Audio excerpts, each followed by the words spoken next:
El posmodernismo, aunque no es una corriente propiamente epistemológica, sin embargo ha tenido muchas implicaciones de carácter epistemológico para algunos autores, y yo creo que es conveniente conocer cuáles son los fundamentos filosóficos, ¿no?, de esa corriente que surgió. Como corriente filosófica, digamos, por los años 80 del siglo XX, del siglo pasado, y que yo creo que fue bastante efímera, porque ya prácticamente a principios de este siglo había sucumbido, aunque todavía encontramos algunos representantes de esta corriente.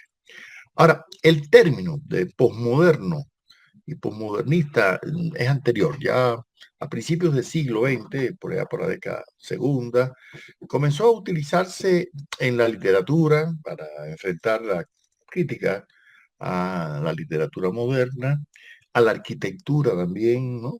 A la arquitectura posmoderna que trataba de romper con algunos esquemas arquitectónicos, así que el término ya existía, ¿no? Pero no tenía la connotación epistemológica, ¿no?, que va a tener ya en principio de la década de los 80, ¿no?, aproximadamente, que se convirtió en boom y tomó mucha fuerza a partir de Francia, básicamente, que fueron filósofos franceses, Lyotard, Derrida, Guattari, algunos italianos, Batti, bueno, y otros, y algunos en los Estados Unidos. Yo recuerdo, yo estuve en Estados Unidos la primera vez en el año 87 y ya había bastante fuerza, ¿no? Incluso traje alguna literatura de esa, ¿no? Y yo escribí un libro, se llama Humanismo, Marxismo y Posmodernidad, donde hago unas críticas, ¿no?, al discurso de carácter posmoderno por allá por los años 90. Incluso este libro se publicó en el año 97, ¿no? Por ahí lo pueden encontrar en mi página web de ensayista.org, donde está el libro completo. Ahora, uno valora que en cierta medida el discurso posmoderno, como su palabra lo indica, quiere decir que está, no es simplemente después de lo moderno, no, sino que es una crítica a la modernidad, ¿no? Claro, no es tampoco totalmente nuevo. Ya Nietzsche había hecho sus críticas a la modernidad.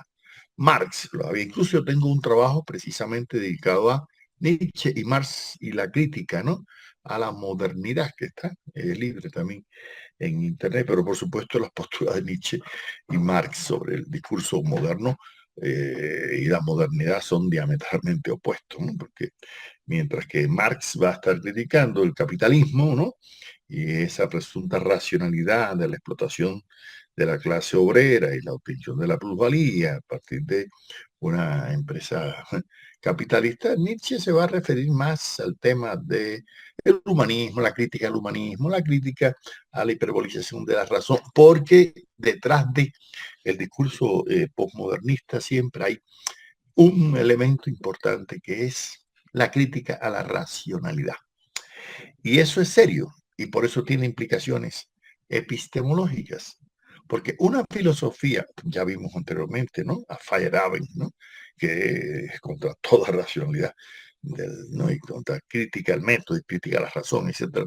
Bueno, en el caso de los posmodernos no llegan a una postura tan así fuerte como Feyerabend, ¿no?, de crítica abierta, ¿no?, a toda la racionalidad, pero sí en cierta medida pone en duda, ¿no?, el valor de la razón, del logos, ¿no?, del instrumento fundamental que tiene no solamente la filosofía, sino la ciencia, ¿no? Otra cosa me dirán con el arte o la literatura, pero en la ciencia o en la filosofía, si usted pone en aprieto la racionalidad, está poniendo en aprieto todo la base del andamiaje de la ciencia, ¿no?, y de la filosofía, ¿no? Y por eso realmente el discurso posmodernista tiene, ¿no?, esa característica. Esa razón fue lo que llevó a algunos filósofos posmodernos, como el caso del francés Gilles Deleuze, ¿no?, con su propuesta de pensar el afuera, ¿no?, pensamiento del afuera. Bueno, ¿y qué quiere decir eso? Bueno, aparentemente podría confundir, ¿no?, y llegar a pensar que entonces esto coincide con el externalismo que ya hemos visto, ¿no?, de presuponer que la realidad objetiva está fuera de mí, ¿no? Objetivo. Pero no, es todo lo contrario. En realidad, el discurso posmoderno es más internalista que externalista, es más subjetivista que objetivista. Esa es la característica que va a tener el pensamiento discurso posmoderno. Y por eso Jaime Vieira, en una análisis que hace de Deleuze, dice, y cito, Deleuze resume las dificultades y las características del pensamiento de la afuera en 5 puntos. Un pensar que no deriva de una buena voluntad, sino de una violencia sufrida por el pensamiento. Un pensar que no supone el acuerdo entre las facultades humanas, sino que lleva a cada facultad hasta su límite y su discordia con las demás. Un pensar abierto a los encuentros y definido siempre en relación con un afuera. Un pensar que lucharía no tanto contra el error como contra la estupidez. Un pensar que se define en el movimiento del aprendizaje y no en el resultado de un saber, y que por lo tanto no subordina su acción a ninguna instancia externa al propio movimiento del pensar en tanto ejercicio vital positivo. Fin de la cita.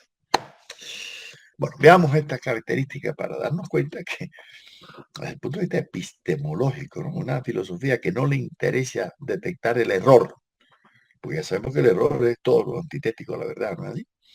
Y que lo único que quiere es valorar la estupidez. Sí, pero es que eso es muy subjetivo, ¿no? ¿Quién es estúpido y quién no? ¿No? Sin embargo, entre el error y la verdad hay criterios, ¿no? Racionales, ¿no? Y si además es una filosofía que se deriva de la violencia sufrida por el sufrimiento del pensamiento, ¿eh?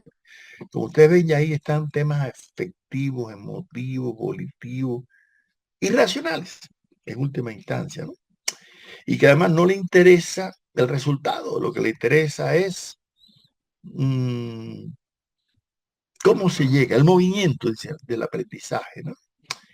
Y entonces que además no subordina la acción a algo externo, sino solamente al movimiento, ¿sí? Esto es un poco ese relativismo que caracteriza el discurso posmoderno. En fin, yo creo que Jaime Viera da una imagen bastante clara del tema de Deleuze. No es que sea Deleuze el único, ¿no? Porque el discurso posmoderno tuvo grandes epígonos en los años 80, cuando, por ejemplo, Lyotard, ¿no? Ya François Lyotard escribe La condición posmoderna, que se convirtió en un hit para él. Aquí estuvo en Bogotá, en la Universidad Nacional, dando conferencias. Eran muy famosos los discursos, ¿no?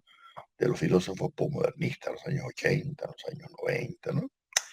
Lyotard dice en su libro La condición posmoderna, cito, el saber posmoderno no es solamente el instrumento de los poderes, hace más útil nuestra sensibilidad ante las diferencias y fortalece nuestra capacidad de soportar lo inconmensurable.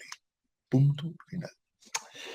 Bueno, primero hay una característica que tiene este discurso, es un poco nebuloso, ambiguo, impreciso, lo hay peor todavía que este, ¿no? Que, bueno, a veces cuesta trabajo inteligir, captar lo que quiere decir, ¿no? Y si para ellos el discurso posmoderno, ¿no? No es instrumento de poder, ya hemos visto que anteriormente Foucault, que justamente a veces se le quiere meter dentro del discurso posmoderno y no lo es, al contrario, Foucault es un crítico del discurso posmoderno, porque para Foucault la verdad es poder. Sin embargo, para esto es todo lo contrario. No, no buscan realmente la verdad, no buscan, ¿no? El poder de la verdad, ¿no? En la racionalidad humana, ¿no? Entonces, yo me parece que es importante conocer las bases de esta filosofía, porque sí tiene algunos núcleos racionales, ¿no? Aunque sea irracionalista en esencia, pero sí, ¿no? Y claro, ya sabemos que no es la primera vez que en la historia de la filosofía y de la ciencia existen corrientes, bueno, la existencialista que de Kierkegaard, que arrancó en el siglo XIX, o el vitalismo nihilista de Nietzsche o la fenomenología de Husserl o el existencialismo de Sartre o de Heidegger, en fin, lo hay, ¿no? Mucho antes que apareciera el discurso moderno. Claro, por eso es que el discurso moderno le va a rendir bastante culto a Nietzsche, ¿no? En particular, ¿no? Y no es la primera vez que aparece este tipo de filosofía que tiene un cierto tinte nihilista, ¿no? De negación de la posibilidad de conocer y por lo tanto algo de agnosticismo también. Pero sobre todo es una filosofía que rechaza la posibilidad de cualquier tipo de pronóstico. Y ustedes recordarán que cuando comenzamos estos videos en el libro anterior de Dirección y Asesoría de Investigación Científica, desde una de las primeras videos insistimos en que la ciencia, desde que se constituye como disciplina, a partir de la modernidad, de lo que existía saberes científicos de la antigüedad, pero que ya que se constituya en disciplina, que la matemática, la física, la química, la astronomía, ¿verdad?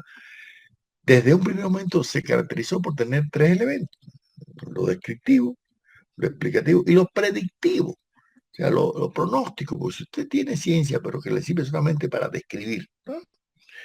O para caracterizar, o para, no sé, hacer clasificaciones. ¿Qué hace la ciencia con ese nivel? No, no es que no sean importantes las clasificaciones, no es que no sean importantes las descripciones, pero si el invitado científico se va a limitar a describir, se va a limitar a clasificar, se va a limitar a, no sé, eh, caracterizar fenómenos nada más, ¿no? Es muy bueno, pero es insuficiente. La labor del científico no puede ser simplemente describir, explicar, clasificar, no orden, no, no, no, no. Y por eso es que el discurso postmodernista, en cierta medida, asume un poco de, yo diría, vegetarianismo epistemológico, ¿no? Es decir, una postura muy pasiva, ¿no? En el cual, que tiene implicaciones ideológicas muy claras, cual dejar todas las cosas tal y como están. Ese es un poco el elemento que uno puede extraer de otro libro de Lyotard que se llama La posmodernidad explicada a los niños. No es que sea a los niños propiamente, es a un filósofo cualquiera, ¿no? Pero en realidad es un culto a lo light, ¿no? A lo ligero, al pensamiento débil, como diría Bátimo y Robati. Sin embargo, hay que diferenciar. Bátimo y Robati, que son dos filósofos italianos, aunque hablaban del pensiero débil, etcétera, pero sí le mantenían el respeto debido a la racionalidad. Y por eso, porque es que un filósofo que cuestione la racionalidad se está moviendo el piso del mismo, ¿no? Esa es la realidad. Y por eso Bátimo y Robati, en su libro El pincero de Oro, dice: por lo tanto, la expresión pensamiento débil constituye sin ninguna duda una metáfora y una cierta paradoja, pero en ningún caso podrá transformarse en la sigla emblemática de una nueva filosofía. Se trata de una manera de hablar provisional, e incluso tal vez contradictoria, pero que señala un camino, una dirección posible, ¿no? Un sendero que se separa del que sigue, la razón dominio, traducida y camuflada de mil modos diversos, pero sabiendo al mismo tiempo que un adiós definitivo a esa razón es absolutamente imposible. Una senda, por consiguiente, que una y otra vez habrá de intentar alejarse de los caminos trillados de la razón. Fin de la cita. Bueno, como ustedes ven aquí, el amigo Gianni Battimo, y lo digo amigo porque tuve alguna relación de amistad con él, coincidimos en varios congresos y por lo menos nos fuimos a bailar junto con unas chicas amigas por acá por Bogotá en una ocasión y luego estuvimos varias veces juntos en Italia. Él presentó un libro mío, por ejemplo, en Turín, o varias veces en congresos en Caracas, en Argentina, en Córdoba. Sí, estuvimos en España, estuvimos varias veces también encuentros. Y realmente es un hombre muy interesante desde el punto de vista de su formación filosófica, aunque se formó con Heidegger también dentro del existencialismo y tuvo muchas posturas muy cercanas, ¿no? Existencialismo heideggeriano. Pero un hombre de izquierda ideológicamente y tuvo ideas muy avanzadas, por eso tuvo una identificación muy clara con la Revolución Cubana y también con el proceso de Venezuela y tuvo una postura muy crítica, ¿no? Del capitalismo en general. Fue parlamentario europeo, tuvo Ideas realmente socialistas, ¿no? Ahora, aquí que ustedes ven en esta cita que en cierta medida hay algunas críticas, ¿no? A los caminos trillados de la razón, así termina la cita, ¿no? Pero eso qué quiere decir, que lo que quieren es buscar, en este caso de Bátimo y Robati, un camino que no desvirtúe la razón, sino que la enriquezca, ¿no? Entonces, buscar otras dimensiones, ¿no? De la comprensión de la realidad o de la interpretación, y por eso le dan tanta importancia a la hermenéutica, estos filósofos postmodernos que ya hemos visto en videos anteriores, ¿no? El tema de la interpretación y de la comprensión. Y en general, lo que ellos se oponen es a hiperbolizar demasiado la racionalidad, ¿no? Y bueno, eso está bien, porque uno de las falencias del positivismo, al cual ellos critican abiertamente, es hiperbolizar, ¿no? La racionalidad, la razón, la ciencia. Y eso conduce a errores, porque la ciencia realmente no puede resolver todos los problemas y no se puede ignorar, ¿no? Las otras dimensiones de la espiritualidad humana, afectiva, volitiva, erótica, estética, simbólica, comunicativa, etcétera, ¿no? Entonces, cuando Batimon y Robati hablan de que vivimos en tiempos y en espacios donde el pensamiento se debilita, bueno, yo no coincidiría con eso. Yo al contrario, creo todo lo contrario. Yo pienso que la humanidad ha ido enriqueciendo y fortaleciendo el pensamiento, ¿no? Y además eso se plasma hasta cuantitativamente, en la cantidad de libros que se publican, de revistas que se publican, de bases de datos que se publican, así, de cómo el pensamiento está presente cada vez más, ¿no? El pensamiento filosófico, científico, en político, en religioso, en científico. Es decir, que no creo que haya tal languidecer, vamos a decir, como ellos pretenden. Ahora, el posmodernismo no solamente incita en esto a invalidar el poder de la razón, sino de todo el pensamiento. Ya no solamente la racionalidad, sino también.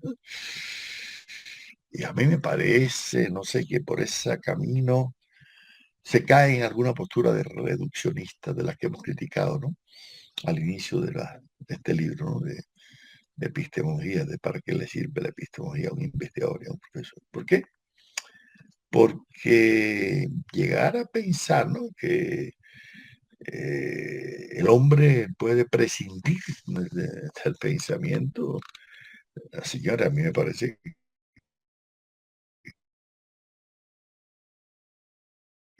eso lo está llevando a no es así, ¿no? Y además, creer que el ser humano prácticamente es una tabula rasa, que como decía John Locke, una hoja en blanco, una hoja en limpio. No me parece que eso, desde el punto de vista epistemológico, sea muy válido, ni mucho menos que pueda contribuir, ¿no? Al enriquecimiento epistemológico, ¿no? Ahora, otra parte es que también esta filosofía un poco quiere rechazar la historia, pero la historia como progreso. Ellos suponen al progreso, al humanismo, al socialismo, al cristianismo, a la racionalidad. Esos son elementos que ellos critican abierto, porque lo ven como propios de la modernidad. Señores, eso no es cierto. Esos elementos vienen desde la antigüedad, de la filosofía, de los primeros momentos que surge la filosofía, ¿no es así? Hay culto a la razón, hay cuestionamientos a la fe, ¿no? Hay culto también a la capacidad metodológica de conocer la realidad, ¿no? Entonces no parece válido eso de que el discurso moderno sea el que plantea el tema de renunciar al tema histórico, ¿no? O también estimular la incertidumbre ante el pasado, la incertidumbre ante el presente. Yo creo que si Heisenberg hubiera conocido esta postura hasta final del siglo XX, hubiera dicho, bueno, eso no tiene nada que ver con mi teoría, ¿no? De la incertidumbre, ¿no? Ahora, quienes han criticado, sobre todo en América Latina, el discurso postmoderno, entre ellos el filósofo argentino Arturo Andrés Rey, Roy insiste en que este discurso postmoderno se trata de presentar como una filosofía de la sospecha, ¿no? o de la protesta. Pero es que con sospecha y protesta no se hace absolutamente nada. Está bien protestar, pero más que protestas, lo que se necesita son propuestas para mejorar las condiciones de vida de los sectores marginados, ¿no? Entonces, por lo tanto, yo creo que aquí Roy, en la crítica que somete, fue una conferencia que dio Roy en mi Universidad Central Marta Abreu de la Villa en Santa Clara, Cuba, cuando lo invitamos a ofrecer un ciclo de conferencias allá y fue. Y él insistía en esto, ¿no? De que una filosofía que estipule renunciar a la historia, imagínense ustedes las conclusiones que se puedan, ¿no?, sacar de eso, ¿no? Además, en cierta medida, este discurso postmoderno tiene una característica.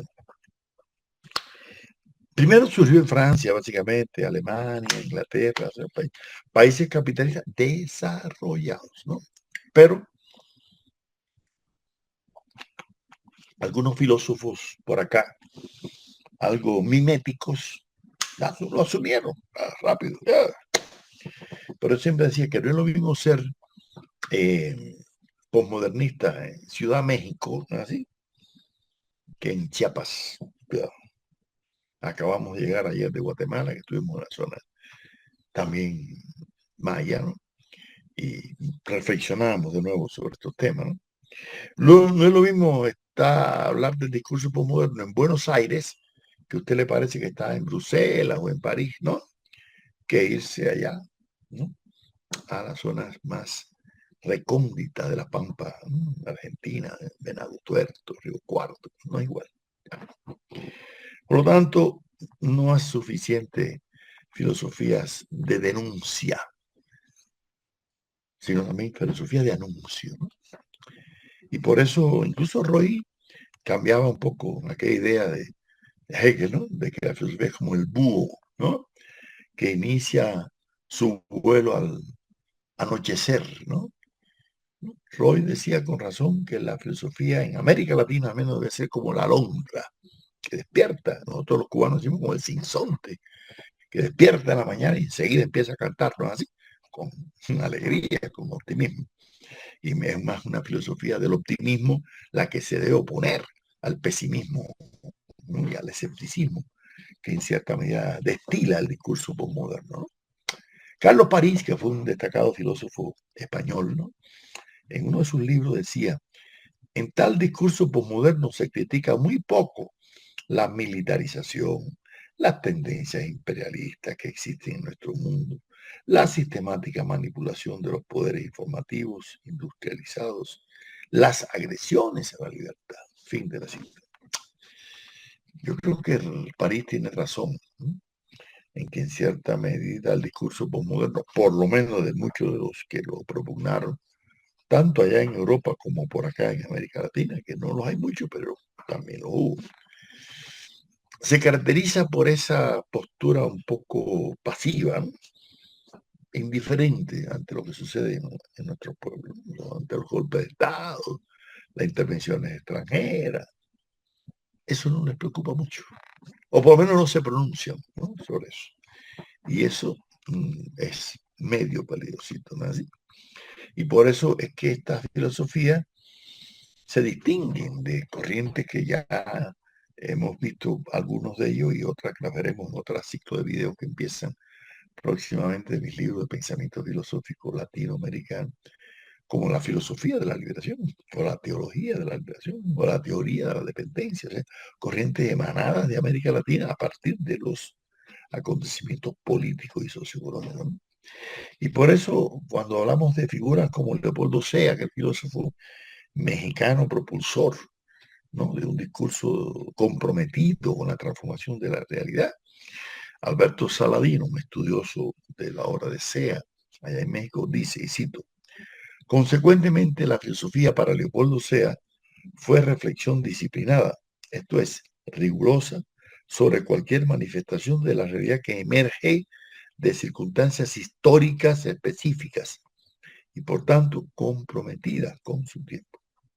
De lo cual resultó su apreciación de que la filosofía es una actividad intelectual necesaria, por benéfica y útil al hombre, al tener como razón de su existencia la problematización de los asuntos más ingentes y promover soluciones comprometidas con las exigencias de su tiempo y de su circunstancia.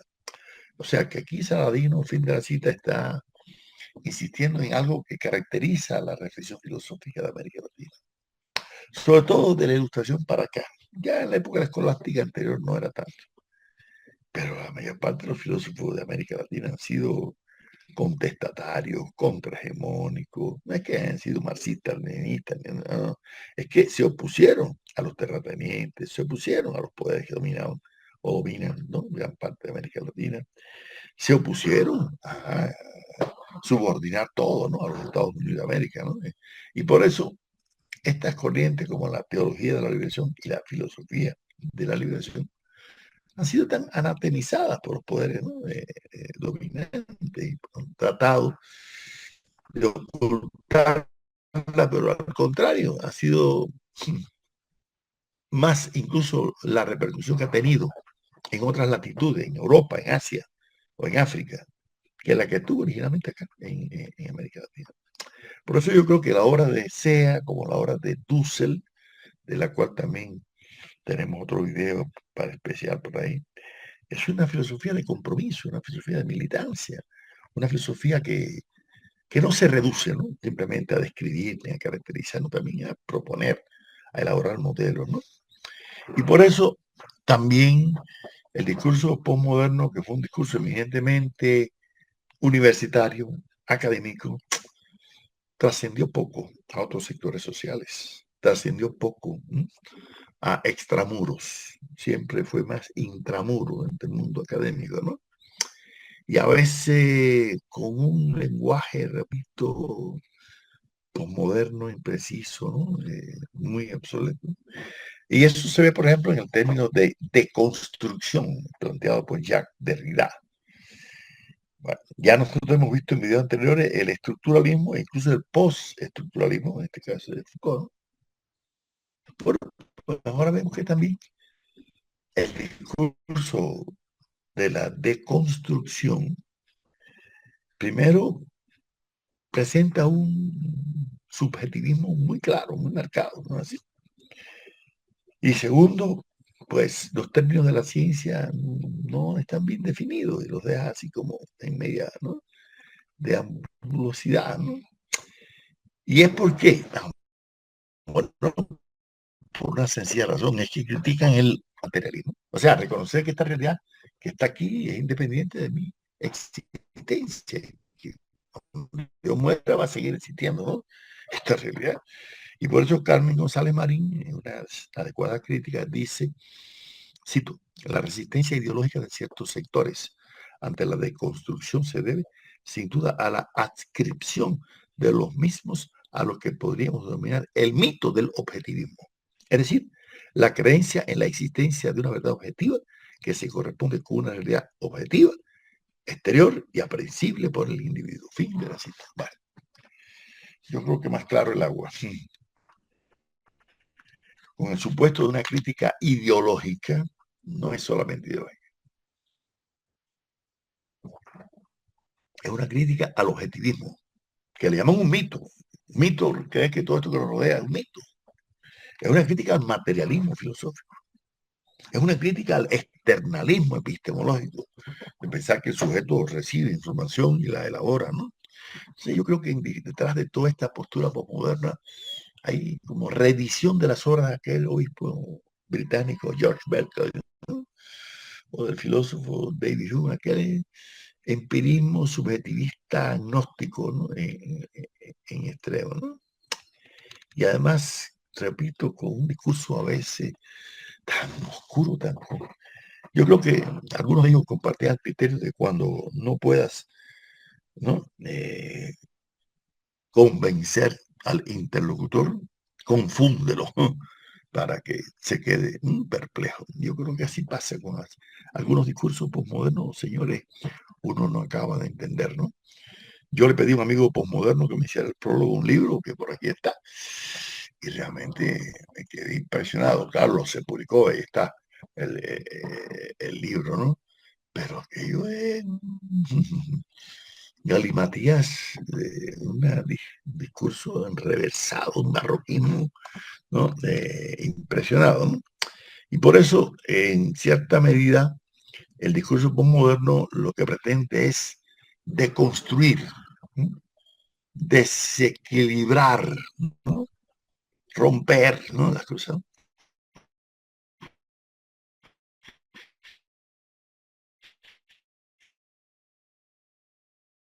Cristina de Peretti, que es otra de las que la autoridad del significado tradicional asume al tiempo que justifica el orden masculino como punto de referencia privilegiado.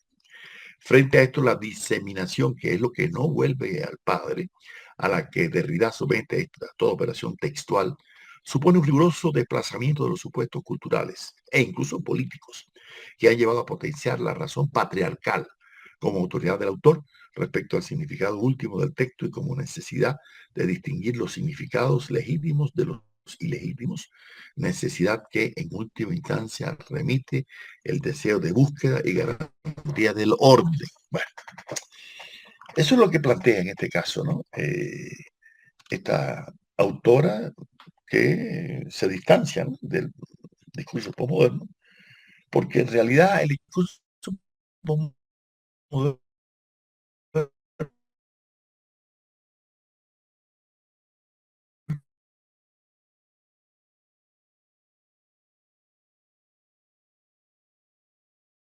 sinceramente, con toda esa terminología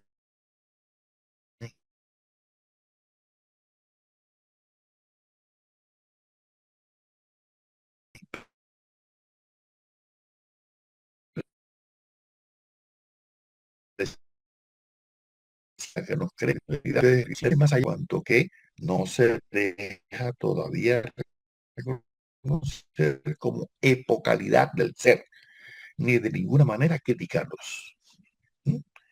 O contestarlos, o negar su incesante necesidad. Es necesario, por el contrario, quedarse en la dificultad de este paso, repetir una lectura rigurosa de la metafísica en todas partes, donde normaliza el discurso occidental, y no solamente en los textos de historia de la filosofía. Hay que dejar en todo rigor aparecer, desaparecer, la marca de lo que excede la verdad del ser, marca de lo que no puede nunca representarse, marco que en sí misma no puede nunca presentarse, aparecer y manifestar como tal en su fenómeno. Fin de la cita. Bueno, yo los invito a que rumien, devuelvan, mediten, ¿no? Esta cita, porque yo haría la pregunta, ¿puede realmente un investigador científico fundamentar sus métodos de investigación en este tipo de filosofía? ¿Mm?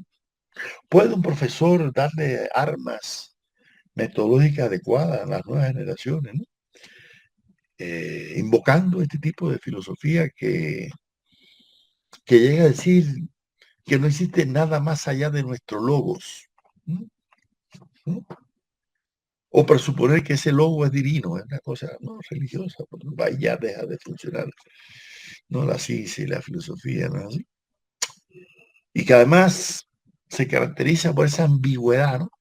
Aparecer, desaparecer, es lo que marca o excede la verdad del ser. ¿Mm? Realmente es bastante complicadito. Yo creo que el discurso postmoderno, en cierta medida, tuvo un auge, una moda en los años 80, en los 90, ¿no? Pero, bueno, desapareció un poco en una época bastante convulsa de la caída de la Unión Soviética, el auge del neoliberalismo. Sin embargo, ellos presumen de estar distante de lo cargado ideológicamente, ¿no? Incluso Baudrillard, que es otro de estos clásicos del postmoderno, llega a decir, ya no formamos parte del drama de la alienación. Que no exista alienación hoy en día, ¿no? En la sociedad capitalista, en la sociedad moderna. No, eso es un exabrupto, ¿no es así? ¿Acaso los medios de comunicación no nos enajenan constantemente con una cantidad de mentiras y una cantidad de informaciones falsas, ¿no es así? Entonces yo creo que lo mismo Baudrillard, que Derrida, que Batim, que Lyotard, y hay otros muchos más, ¿no? Que cultivaron esas corrientes Primero, mm, buscaron la fuente de la enajenación. No. Hoy en día la filosofía posmoderna ha ido decayendo y prácticamente no se mantiene, ¿no? Como eh, tuvo ese auge, ¿no? Pero siguen existiendo algunos filósofos postmodernos que es bueno conocer cuáles son sus fundamentos epistemológicos para si alguien quiere asumirlo, por favor que lo conozca mejor antes de asumirlo.